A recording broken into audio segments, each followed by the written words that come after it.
Friday night racing on Off the Ball. Brought to you by Horse Racing Ireland. Love every racing moment. Visit hri.ie. Yeah, you're very welcome along to Friday night racing on Off the Ball. Brought to you by Horse Racing Ireland. Live every racing moment at hri.ie or follow the Twitter account at HRI Racing, hashtag every racing moment. Big show today. This is Johnny Ward presenting a bit of a kind of a Cloughy and Taylor and Cloughy kind of switch around today. Brian Clough is at home. Ger Gilroy is at home today, dialing in on the old Skype, and we'll join him in a couple of minutes.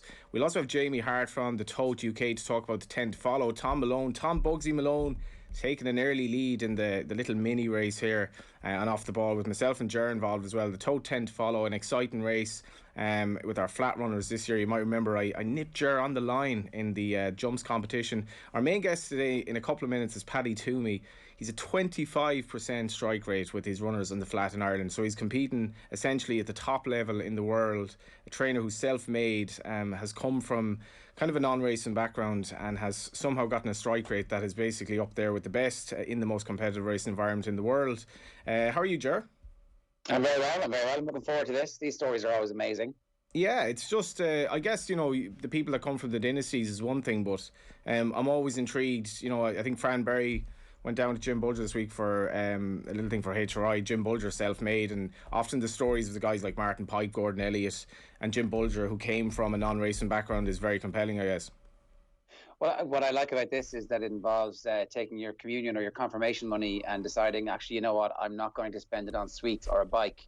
I'm going to change the rest of the course of my life, and potentially, who knows, if the wins keep coming thick and fast, the sport of horse racing in Ireland forever. Yeah, this is actually alluding to a very interesting story of how Paddy got the wherewithal to sort of invest in racing, and it involves dealing in a little bit of livestock as well. We have a racing competition as well before we get to Paddy Twomey. A special treat you can enjoy while watching the Tattersalls Irish Guineas Festival at the Curragh this weekend. We should note that it's been biblical rain in the East Coast over the last 24 hours. There is an inspection in the morning with a view to the Guineas. Pat Keogh, I think the outgoing boss at the Curragh, said he expected something like 15 mils, but they got something like 35 overnight. Essentially, they don't want much more rain or they could be in trouble, waterlogged in places today. But inspection in the morning, and we'll see what happens if it is called off tomorrow, because we obviously have Sunday's Guineas card as well. Fitzers and the Curragh Racecourse will deliver a luxury afternoon tea box to your front door. It includes a selection of indulgent, savoury and sweet treats, tea selections and a bottle of Prosecco for two people, which obviously makes me remind you that you have to be over 18 to enter. To be in with the chance of winning, just tell us who won the Tattersalls Irish 2000 Guineas last year. We take the name of the horse or the jockey or trainer's name. Text your answer to 53106 now for 30 cents, and we'll call you back after the show. Bear in mind you have to be over 18 to enter, and it was a bit of history last year, and it might be a bit of history this year as well, because Paddy Twomey with Fancy Lady running in the Fillies Guineas on Sunday. Paddy, this is an incredibly exciting weekend for you, I'd imagine. Yeah, we're looking forward to it. Hopefully it'll go ahead. You know, there's plenty of rain there, but I'd say a bit of luck, it'll go ahead. What's the weather been like in your neck of the woods? Very wet. The same I'd say as the Curragh. You know, everything is sodden, very wet this morning. But you know, it's the end of May, so if it stops raining at all, I think the ground will take it pretty quick. How do you how do you sleep, and how do you prepare for a classic weekend like this very early in your fledgling training career? Do you take things in your stride, or is it another day, or can you feel the buzz kind of as you anticipate the day coming? You know, you're always looking forward to the big days, but the reality is tomorrow morning at 5:30 the clock will go off and we'll do the same things we always do, and hopefully the day will go well tomorrow and again the next day. Just tell us about your background. You got into, I think, the investment process very early by dealing in cattle before your even teenage years, I believe. Yeah, I did. I bought and sold. I made my communion and I saved up what I had, and I bought a few calves and sold them and bought a few cattle and bought horses, and I continued on in that vein ever since. I guess that implies that you're farming background essentially. Can you tell us where you're from and your family history? Yeah, I'm from a place called Innishannon, on the edge of West Cork there near Kinsale, and my family are non-racing. My dad always had an interest in racing, but I took that interest and probably grew it into a business or a lifestyle, you know. You'd be near enough to Robert Tyne then, would you? Very close. John Murphy, Robert Tyner, yeah.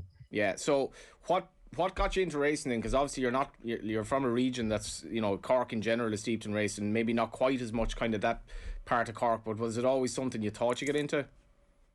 I had an interest in horses from a young age. We always had some national hunt horses first at home, and I, for whatever reason, had an interest in the flat. And from a young age, the first thing I bought when I was 13 or 14 was a filly, and sold her and bought another one, and bred a Group 1 winner to Gula there when I was 13 or 14 maybe. And I've been very lucky, with horses and horses in general, and I've bought and sold them, bred them, pinhooked them, raced them, you name it, I've done it with them. Jared, this is obviously quite insane. He's 13 years of age and he's breeding a Group 1 winner. I mean, so how did you pick her, and how did you know that you wanted to buy this filly, and then after you did that, what happened? My dad actually went to the sales and bought a couple of foals, and I was very young, I suppose 11 or 12, and she was one of them, and he gave like $3,000 for her, and they sold her as a yearling. I think she made 6 or 7. And I was convinced she was a very good horse, and I thought she was going to make a lot of money, and I couldn't believe that the market thought she was only worth that. So a year went by, and she wasn't much good of a racehorse. And I happened to be talking to Declan Gillespie, who trained her, about something else, and he said she was there, and the man that owned her was from Trinidad, and she wasn't going to run a fast ground.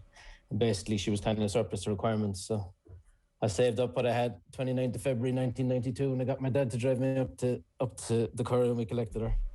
And we brought her home, and Liam Cashman at the time, my dad has passed, and Liam Cashman have passed since, but Liam Cashman gave me a foal share to Taufan because there was a horse in the pedigree related some way to Taufan. And we covered her a few weeks later, and the result 12 months or 11 months later was Tagula, so I was very lucky. You obviously did spot something, or thought you spotted something that other people hadn't spotted at that stage, and you were back in your judgment as a 13, 14-year-old. Yeah, I've always followed my gut, and I've always done what I thought is right. From a very young age, whether it was a cattle or horses or property or anything. And horses have been very kind to me, and I've been very lucky with them. And I don't know why. Sometimes I can't explain to you why I like a horse or why I believe in a horse, but that was case in point. Is it shape? Is it attitude? Is it like, I know you can't explain, but there must be some criteria that you go, okay, I'm going to look at this one now. I'll do a deep dive on this one at least. I think their disposition and their attitude, and their general, bit like a person, their general demeanour to life, and how they take things, and how they carry themselves, and all that kind of stuff. Just their attitude, I'd say, mainly. I think in terms of selling racing, Paddy, I think if you bring like non-racing people to a yard or a stud, but mainly a training yard, particularly if you go to a flat yard, you see the beauty of these horses up close. But like, I think Vince O'Brien used to assess the horse's head. A lot of people are very big on the walk. A lot of people won't go for a small horse. Is there anything in particular, or are you always learning, and is it something that you can teach in terms of the A to Z of the physicality? Because you obviously talk about mentality as well. Every day you're learning. But horses in general, nice, kind disposition, nice head, nice eye, just a nice person in general. And the size, the shape, the length, the strength, it's all, that's all the mechanics rather than anything else. It's, as Mark Johnson said, you're looking for the, with my budget anyway, you're looking for the Porsche with the Ferrari engine, and there's plenty of them are Porsches, but you're looking for, you're looking for the Mini with the Ferrari engine rather than the Ferrari with the Mini engine. We're working on a budget, so you're looking for something that nobody else wants, that hopefully has a big engine. And there's plenty of them that, they look fabulous, and they're fabulous until you gallop them, and then they mightn't be as good. But I think kind attitude, and nice disposition, and a willing partner, a willing horse. Isn't there a beauty in that as well? Like, if you've a limitless budget, you can effectively buy whatever you want. It's almost not as much fun, in the sense that I can buy a certain amount here. I have to take a chance in some shape or form, and that's part of the challenge. Yeah, when I started training, obviously we were on a permit, so I had just my own set of silks. I didn't have any other ones. And so you were going to the sales, and you were trying to buy a horse that nobody else wanted, to go to the Curragh on the big days to beat Aidan O'Brien. It sounds crazy, but, it can happen. And just as well, just going back to when you bought the dam of Tagula, like what confidence does that give you? I mean, I was just thinking today, I was talking to a kid earlier on who finished his junior cert today, and he was absolutely delighted. I was trying to think back. When I did my junior cert, I was delighted with my result. When I got the leaving cert, I figured out that I wasn't progressing as much, and I found it a lot tougher. When you're 13 years of age and you're breeding a Group 1 winner, like, must give you a fair bit of confidence. You're only into your teenage years at that stage. Sure, I only had one horse, and I figured it was lucky, and stayed nice and cool, and just kept trying not to make too many mistakes, and just do the best you can and make the best decisions you can long after that. The thing that strikes me though, Paddy, and this is really, it speaks a lot to many of the conversations we've had on this show over the last while, is that the instinct and the understanding of the relationship being important in the sport for all sorts of reasons, that's embedded in you, and I don't know, is it a gift? Is it is it something specific to your temperament that allows you to make this assessment? I'm not sure about that. I think you have to be, you have to observe. I think if you're going to be around horses, especially training them, you have to decide the day you're going to run them, the day you're not going to run them, where you're going to run them, why you're going to run them, what kind of a track you're going to run them on, are they ready to run? Do they need another 2 weeks? All that kind of stuff. And so observation, I'd say, is, and I'd say the more you observe, probably, you never stop learning. So, if you keep collecting the information, the more practice you have at anything, you might get a bit better at it. In terms of the information, then, are you obsessive about data and now the breeding lines? No, I don't. I'm completely computer illiterate. I had to be set up for this call. I can turn it on and I can look at social media and I could just about write you an email. But data for me, data is collected in the memory. Everything is done. I don't write anything down much, so it's all just built up in my head. I don't use any training aids, no monitors, no weighing scales, nothing like that. Yeah, because that's interesting, well, Ger, because a couple of trainers up to Curragh, I know that they're kind of recording, they're recording all the heart rates from the gallops and stuff like that. And I guess if you look at even footballers now, even at League of Ireland level, they all come off with these gadgets on them to measure how much they're running. So the old style, if we're talking about Cloughie and Taylor, they don't exist anymore. But Paddy, you think you can exist in the old style of feel and intuition? Well, it'd take me the whole day to figure out how to turn on the device and I might get the information out of it. So I'd waste so much time with the device that, and the information would be very helpful if I had it. And if we were big enough and could afford it, to have someone collecting it, obviously might be a big advantage and probably would be a big advantage. But to this date or to this point in time, I haven't had that luxury, and I'm definitely not going to try it myself. I'm happy enough just to watch them coming off the gallop. But I think the information could be worth having, but I don't have it. I think that's really interesting, though, the fact that you've had the success from early on with whatever the relationship you had with the eye test, and that has stood you in good stead. I suppose, when you start out buying and selling, and you have to, every horse you buy or sell, that has to work to allow you to buy the next one.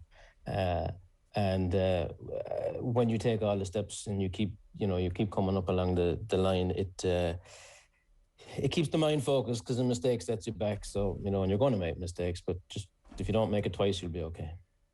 The other thing that we did when we started this a couple of years ago was that we interviewed different people who had very specific jobs at different stages the whole way along, all the way from conception to them actually being Grade 1 winners.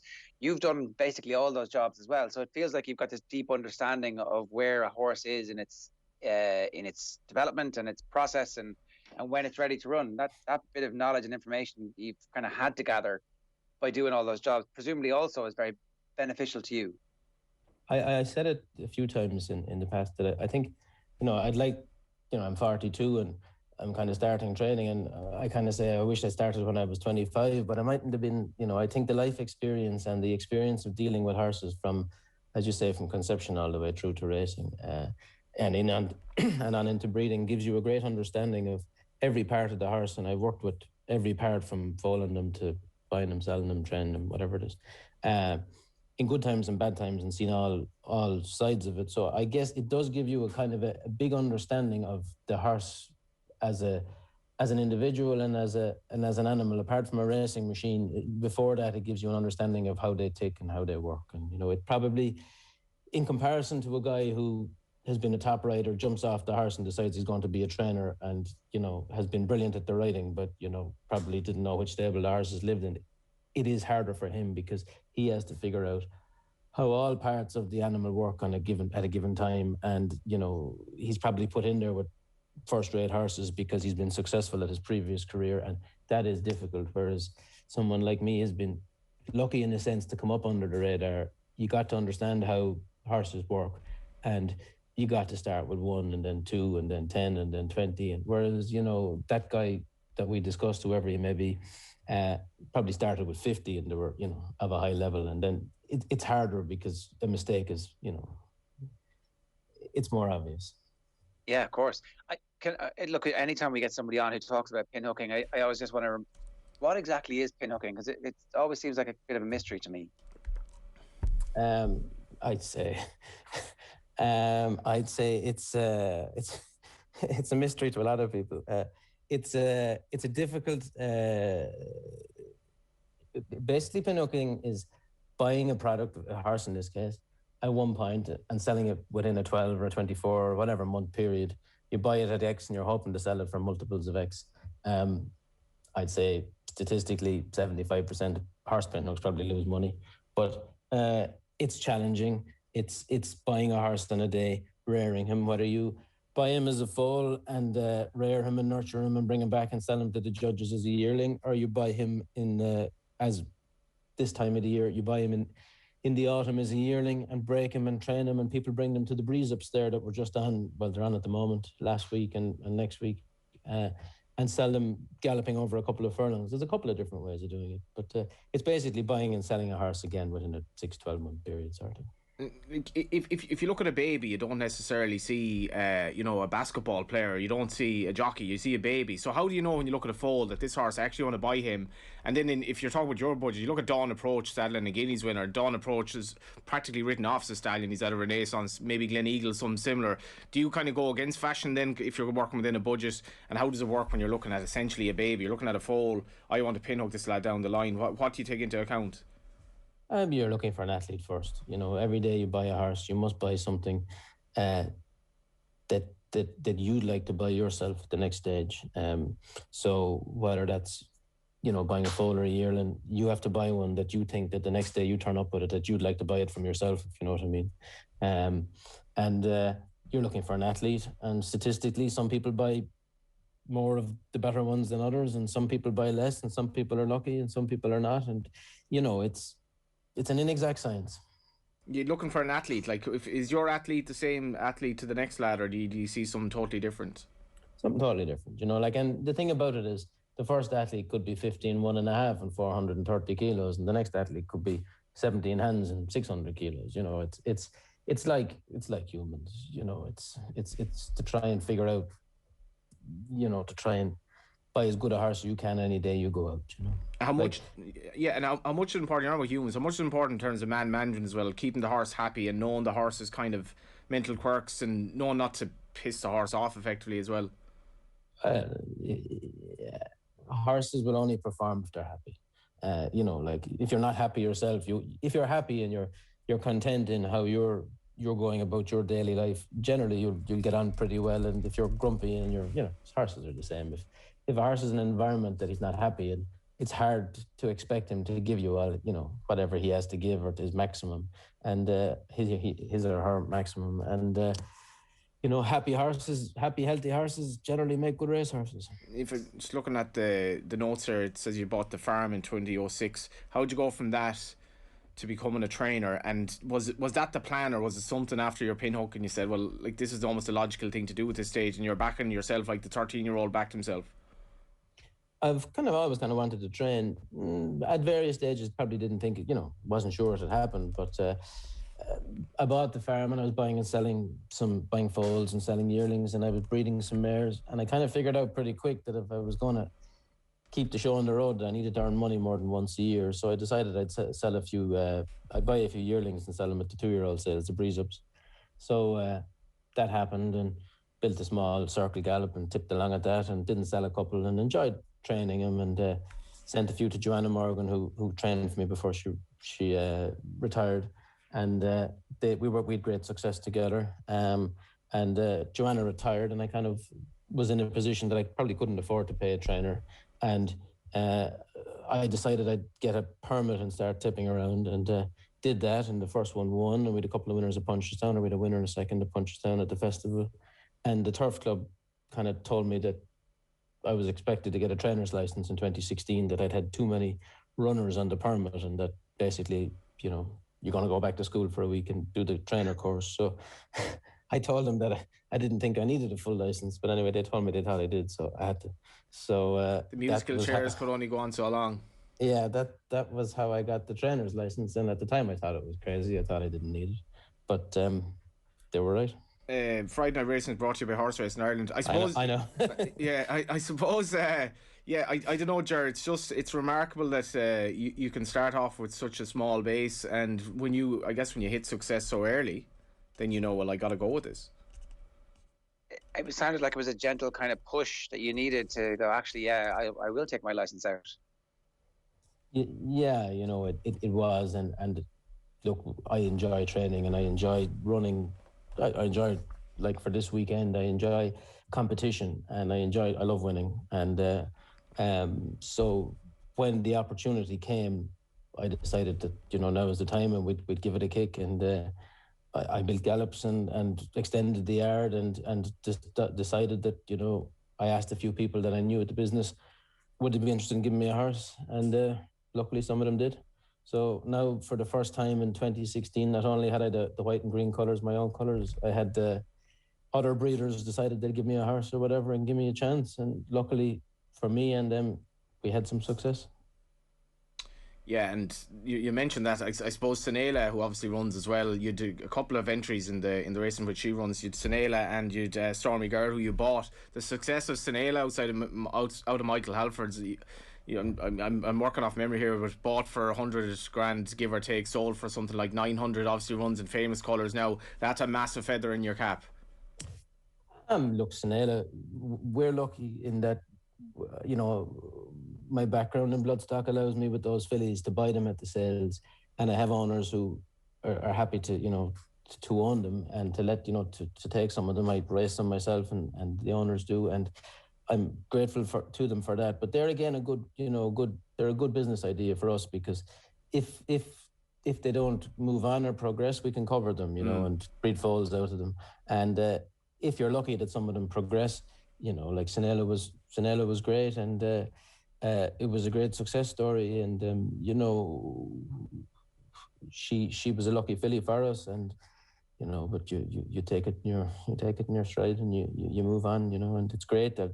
It's fantastic that she came back to us. You bought Stormy Girl then obviously in December, and I think this is interesting on a couple of points, because you know, people might forget now, but racing has been extremely badly hit, not only by the pandemic but by the deaths of two major, you know, Arab owners as well in recent months. It's a fairly uncertain time with Sheikh Mohammed, uncertain future in terms of the Arab money. Owners aren't going racing. There's so many negatives to getting involved in horse ownership now. Would you paid a lot of money for this filly? I didn't know whether you were going to race her on, but it sounds like you obviously are. She was entered at the weekend, and then by Night of Thunder you can breed off her down the line. But what's the story with her, and how have you been happy with her since she came to you? Yeah, she's a lovely filly. We bought her from Rebecca Menzies there in Newmarket last year, and again, luckily, Andreas Puch and from France and Marty Schwartz from Florida partnered up and backed me and said we'd go for it. And she's a lovely filly. She has entries in the Ballyogue and the Brownstown. You know, she'll have an entry in the Brownstown. She suits all those. She suits that program that we have here, and her work has been very good all spring. And you know, she'll probably start next month there in one of those, and you know, we'll aim at the fillies Group 3s and work forward from there. And before we get to obviously the stable star, I think you also run Pinar del Rio, obviously racing going ahead, provisional obviously in the with Billy Lee riding in the Tally Ho Maiden. Yeah, we have him tomorrow in the Coles Maiden, and you know, he had a nice introductory run there 2 weeks ago at Naas. He went lovely, and handles the ground. look, that was good ground that day. But I think he will. You know, I think he's a nice horse, and sure, I think he will. I don't know if any flat horse really wants that deep ground, but you know, he's a lovely attitude. He's a good mover, and you know, he's a good tough horse. I think he'll be fine. Final question for me then. Obviously, the Dark Angel filly, Fancy Lady, will she go on that ground? She probably won't be in love with it, as you say, like most. And what sort of chance do you give her in the fillies, Guineas, on Sunday? Yeah, you know, this race has been the aim. I think she'll handle the ground as good as any of them. You know what I mean? I don't think it'll be a major inconvenience. She stood in the gate in Leopardstown and let the field go before she jumped out, and that was kind of race over. And I was a bit disappointed at that because I thought she'd go close. She finished the race out very well that day, and I'm hoping that was a good trial, and that we'll see her through running tomorrow. You know. I just wanted to ask you, because obviously this race is a good example of it, the quality of flat racing in Ireland, the quality of the owners who invest in the racing, and then the quality of the trainers, and obviously it's getting more and more deep in terms of that quality. What's that like every morning? How do you get up and face that? And I mean, obviously you are clearly excited by that challenge. What is it in you think that makes you excited by that challenge? I'm competitive. I like winning. I like it, you know. I like competing. So, you know, we've not last year we didn't have a runner, but the year before we had a runner in both Guineas, and they were both third. That was our first go at it. So I'd like to do better if we can. You know? And when you think back to yourself as that 13-year-old, the notion of you being a trainer now in your early 40s, I think you probably would have said, "Yeah, I'll take that." Talking on off the ball as well, he's just completely made his weekend here, like.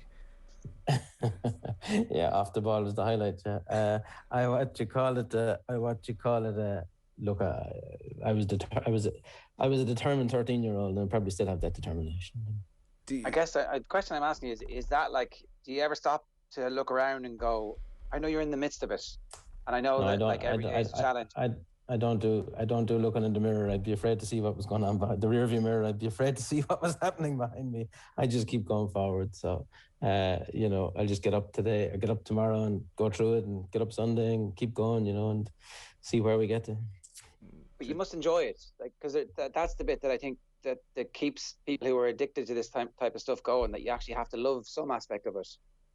Oh, I love training, and I love racing, and I love going. I love watching the races. I love the buzz of, you know, you're hoping they're going to run well, and you know, it's every time they go down and go in those stalls, you're being put, you know, your opinion, your judgment has been put to the sword. It's been put to the test, and I get a great kick out of that, and I get, you know, I appreciate how hard it is to do it in Ireland, and I appreciate everybody that partakes in it. You know, all of us. It's you know, it's a tough racing jurisdiction to be involved in. But I think that when you're go out every day, the competition level is that it makes you be better. And I think that, you know, that was proved in Cheltenham this year. Look at the Irish horses, what they did. Paddy, you've made unbelievable waves yourself. If you can keep this 25% strike rate going into the age of, say, Kevin Prendergast now, that'll be another 50 odd years or so, and that'll be interesting. Yeah, well, sure. We've been lucky today, and you know, we'll keep going forward and keep trying anyway. You know, so it won't be for the want of trying. Best of luck this weekend. Thanks very much. Yeah, that was Cheers, Paddy. Paddy Twomey coming in from Cork, and I don't know, your 25% strike rate in this jurisdiction. If you're doing that with, you know, Willie Mullins can do that, Aidan O'Brien can do it to an extent, but when you're coming from the background, basically no racing background, and it's not like you're running one horse every 3 months, whatever, it's just phenomenal stuff. It's an incredible story. Like, you know, you're self-made, you back your own vision very early on, and I think anybody listening who's a teenager, or anybody listening who's in their 20s or 30s and wants to go for it, the opportunity for you, if you work hard and learn and acquire knowledge, is right there. Do you feel that, like, you can benefit in life from entering a sphere or an arena in which you're something of a newbie and a novice like that? In racing, I think if you come from that racing sort of bubble or family, you probably get I guess the wave of fashion and thought process can bring you with it, whereas I think if you come in as something of an outsider, you're a bit alien to that, and you see things your own way, and you kind of, I guess you tend to just trust your own judgment more. Now granted, you have to be successful as well. I think there's always that dual aspect in racing where it's a business, and at the same time there is the element of sporting chance. In most businesses there's not that much chance, you know. The company with the best product and the best price and the best opportunity tends to win out. But this is different because there's so much that is uncertain.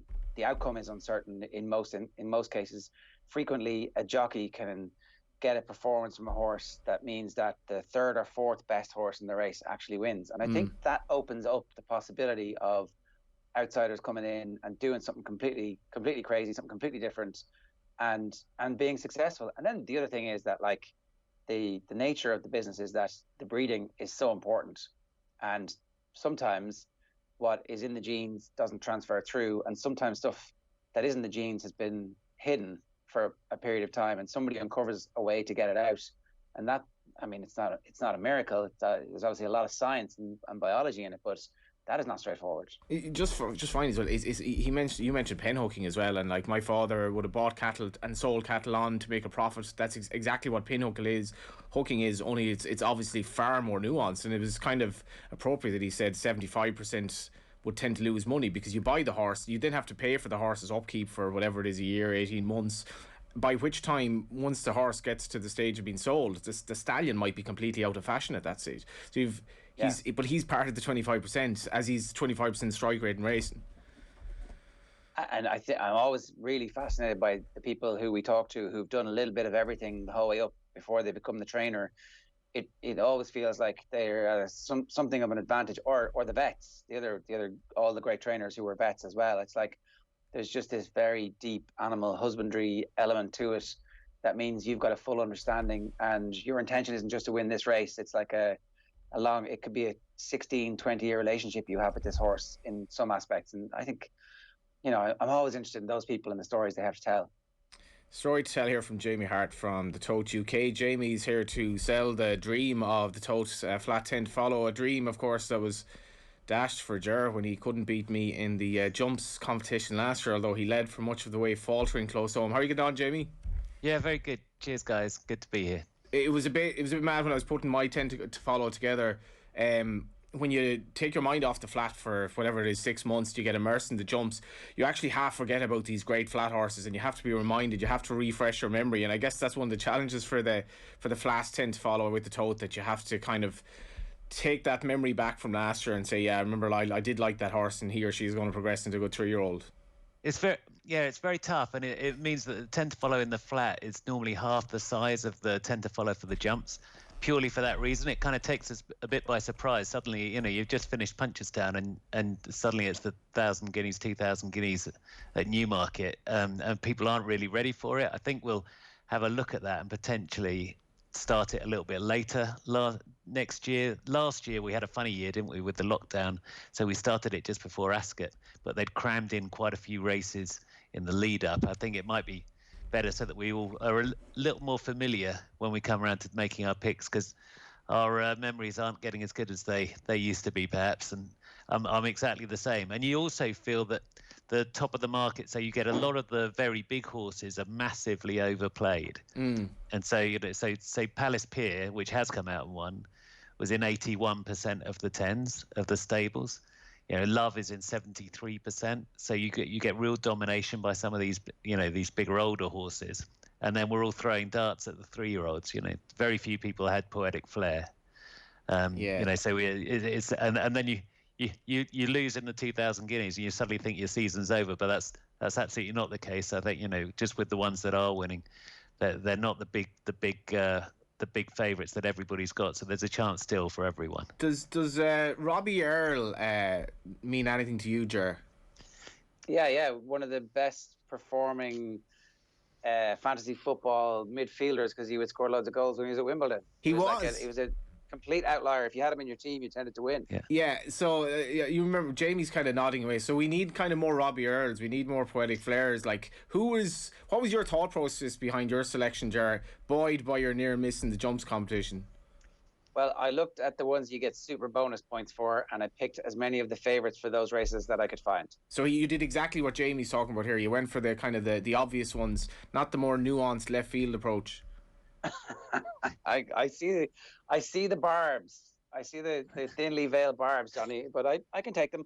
I definitely need more celebrity flat horses. You know, if there have been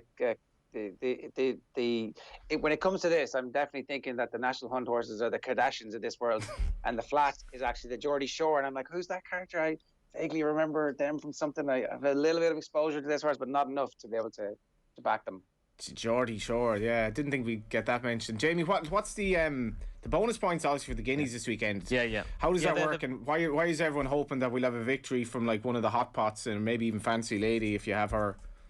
Well, that's the thing with these. They're two 50-point races. So you've got the Irish 2,000 Guineas 50-point races, but the real popular ones in there are Wembley, Van Gogh, and Battleground in terms of tend to follow. But of course, you know, Lucky Vega and Poetic Flare Lucky Vega is actually more popular in the tend to follow than Poetic Flare, but they're up around the top of the market. But you know, most people will be hoping that they don't go in again, because then, you know, if you haven't got, say, Poetic Flare, if he wins 2 Guineas, you're going to struggle to win the whole tend to follow without having him in your ticket.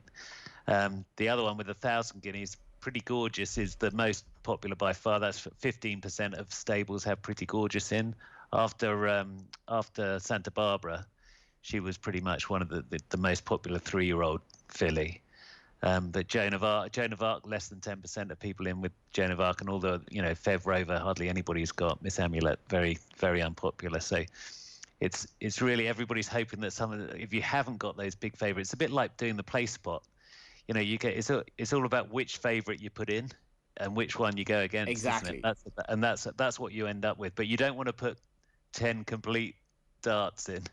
You always, if you look at in the history of the game over all the years, you know, you'll look down the list and definitely 6 of them you'll go, oh, I could have picked that. Well, you know, yeah. Well, one might argue these are worrying times for democracy when you see these populist movements across the, you know, either side of the Atlantic Ocean. But like Santa Barbara, she'd won a maiden. Like, why were people putting her in? They were just going in because she was favoured for the Guineas. I mean, that's not based on anything. Yeah, no, exactly. But that is what people would do. They would look at, because it was 7-4 and then a big gap to the rest. They'd go, well, I've got to have it in just in case. Yeah, well then, okay, so just looking at the points a moment, 28.5 for Bugsy Malone. I'm on 21.6. Jer's on 2.6. Did you find as well, says Jer, this is lamentable stuff. I mean, not a great start by the Gilroy. Early days, marathon, not a sprint. I think you'll find the summer is not even here yet. So this is not even, the flat season is only getting going. We all know this is the very early stages of it. Did you vote with your patriotic heart and go for a lot of Irish, or did you kind of mix and match and go for quality, I guess? Well, I do have Santa Barbara, I'm not going to lie. I was duped by the populist movement, and now I'm being deprogrammed. I've got Battleground, High Definition, Love, Mogul, Noon Star, Santa Barbara, Stradivarius, Subjectivist, Van Gogh, and Sir Lamorak. That's not bad, Jamie. Well, Santa Barbara's in. 63% of people have Santa Barbara in their stable, so you can't beat anybody up for that. I think it's finding those other ones around it. I think Broom's an interesting one because he favourite for the Tattersalls Irish Gold Cup on Sunday, which is a Group 1 that gets 25 points plus the tote return on it for your extra bits. But Broom last year was a top 10 supported horse, and then it disappointed last year. Everybody's kind of turned their back on it for this year's tend to follow, and he's come out and looks on top and is favourite for the Gold Cup and another Group 1. So, you know, people have short-term memories, and we've written off some too quick, and I think we've kind of ploughed in too quickly with some of the ones that look good just in the week that we were putting our selections together. And before you go, any fancies in either of the Guineas or any of the Irish races over the course of the 2 days, obviously weather permitting, with that inspection at the Curragh tomorrow morning? I did. I mean, I did actually have Poetic Flare in my tend to follow, and I backed him for the 2,000 Guineas, and I'm sticking with him. I think he's completely unsuited by that kind of stop-start nature of the French racing. He was fighting for his head at the start in that slow pace that it just turned into a sprint over at Longchamp. So I'm going back with Poetic Flare. I think if he hadn't gone to France, he'd be half the price. And given that I think we can put a line through that, I'm behind him. In the 1,000 guineas, It's got to be pretty gorgeous. The trouble is, I just don't like them when they've had an interrupted prep, and I know that it might have been something small, but you don't really know, and so I'm looking away from pretty gorgeous, and I'm in with Joan of Arc. Joan of Arc, quite well named given the weather over the weekend. Let's hope racing goes ahead. Thanks, Jamie. No problem. Good to talk. That was Jamie Hart of Tote UK. He's gone for Poetic Flair in the Guineas, which is interesting because I've actually gone for his stablemate Maxweeney, who was named after the hunger striker. I think Jim Bulger actually won the Group 1 at the end of last season on the 100th anniversary week of Terence Maxweeney's passing, which by any standards is truly extraordinary. Yes, and one of those coincidences, I don't know, maybe they had targeted the horse that race. I don't know. That is a coincidence. What's Maxweeney in the 1,000 guineas? Excuse me, you'll have to repeat the question. JP was in my ear there, and I didn't hear you. I'm asking about Maxweeney. When is Maxweeney running? Maxweeney runs in the 2,000 guineas. So he won the 2-year-old race, what used to be called the Race to Post Trophy. But the big thing about him is he absolutely revels in bad ground, and it's as bad as you can get at the moment. It's not even raceable. He didn't run great in the Derrynstown. He's come back. I wouldn't mind that at all, though. He actually had an excuse after race, and it was 10 furlongs in good ground. I don't think it was that bad of a run. And Jim Bulger said he's in great form. So what can possibly go wrong? So Maxweeney is the 2,000 guineas. Yeah, and then in the 1,000, Pretty Gorgeous, she's going to relish that ground as well. But to be fair, as Jamie said, it's a little bit of a worry. There were some negatives before Newmarket. She didn't run. We haven't seen her since October. But opposition is thin on the ground, as much as I wouldn't put anyone off Fancy Lady, given the man who trains her. Well, not after the story we've heard today. It was pretty sensational. So yeah, you certainly wouldn't put it past him. And I think that's us. Good stuff. You did all right. I'd give you a good solid 6 out of 10. Yeah, do we want another competition, Reid? We do, and you do have to be over 18 to get involved in this competition, because it does involve a couple of bottles of bubbly. But a special treat for you this weekend, while watching the Tattersalls Irish Guineas Festival at the Curragh, Fitzers and the Curragh Racecourse will deliver luxury afternoon tea box to your front door, including a selection of indulgent, why can't I say that? Indulgent, savoury and sweet treats, tea selections and a bottle of Prosecco for 2 people. To be in with a chance of winning, just tell us who won the Irish 2,000 Guineas sponsored by Tattersalls last year. We'll take the name of the horse or the jockey or trainer's name, really giving you a good chance there. Text your answer now to 53106 for 30 cents and we'll call you back after the show. Bear in mind, you have to be over 18 to enter. I guess that's us, sure. How do you feel about picking horses on the basis of their names, Johnny? Because there's a Smash Williams running tomorrow at 2:25 in the Curragh. I don't know if you're a Friday Night Lights fan, but we're in the middle of it at the moment. Sensational quality TV.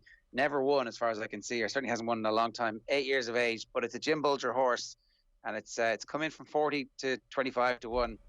And Smash likes to talk about himself in the third person. Interesting. Just coming good for him. Yeah, it's interesting. Every horse has a story. It might be to do with the name, might be to do with the horse's background. The story behind Smash Williams goes that Jim Bulger somehow got a horse in foal to Fracas, who's the stallion of this horse, a horse by In the Wings, who was quite a good horse himself, I think, for David Watchman back in the day. And the horse was Smash Williams. And he was like, this horse is so good, I'm going to send like a load of mares to Fracas, who stood for something like a grand and a half. Absolutely tiny money. And I think those 2-year-olds are coming out this year. So he's a Fracas 2-year-old running. So he was so impressed by the stallion in the sense of Smash Williams. It's actually a very good horse. Hasn't won in a while, but will relish conditions, that he just sent a load of mares over because he thought he was getting good value, like one might in terms of an offer in Lidl or Aldi or something like that. Right, that's good. I mean, you said somehow got a horse in foal. Do we need to go into the birds and the bees part of that? That'll be next week's show. We'll do that off air. Yeah, we will, and that probably won't take that long either. Thanks for that, Ger. Thanks for that, Johnny. Good luck. Have a good weekend. And yeah, that was Friday Night Racing. Thanks a million to Jason Hart. Thanks a million to Paddy Twomey as well. If you want to watch that back on our social channels, might get a bit of an insight into a fascinating mind, one of the young stars of the great sport of racing, and we are the world leaders in Ireland, and he's part of the show. We'll talk to you next week.